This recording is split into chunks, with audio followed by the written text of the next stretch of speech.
Hi weavers అందరికీ welcome friends మొత్తానికి BCCI డ్రీమ్11తో తెగదెంపులు అయితే చేసుకుంది.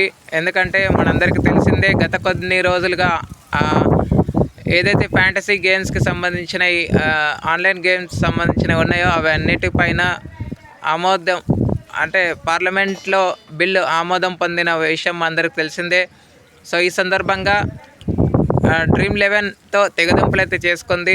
అయితే మనకు వస్తున్న వార్తలు ఏంటంటే టయోటా మోటార్ కార్పొరేషన్ అయినా కానీ లేకపోతే వింటెక్ స్టార్టప్ కూడా ఈ రెండిట్లో ఏదో ఒకటి అయితే స్పాన్సర్షిప్గా వివరించే అవకాశాలు లేకపోలేదు. అయితే ఇంకొక విషయం ఏంటంటే ఐపీఎల్ స్పాన్సర్గా కూడా కొన్ని చోట్ల డ్రీమ్11 మనందరికీ ఉన్న విషయం తెలిసిందే.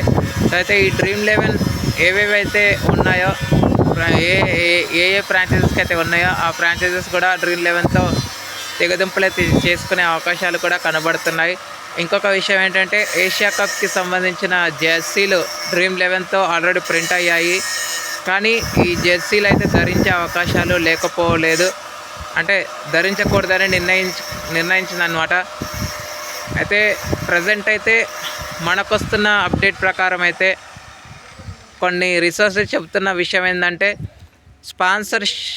స్పాన్సర్షిప్ లేకుండానే ఈ ఏషియా కప్ అయితే కొనసాగే అవకాశాలు ఉన్నట్టు తెలుస్తుంది.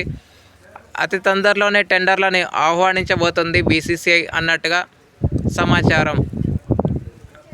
Toyota motor corporation and fintech startup ఈ రెండు రేస్లో ఉన్నట్టు కూడా సమాచారం.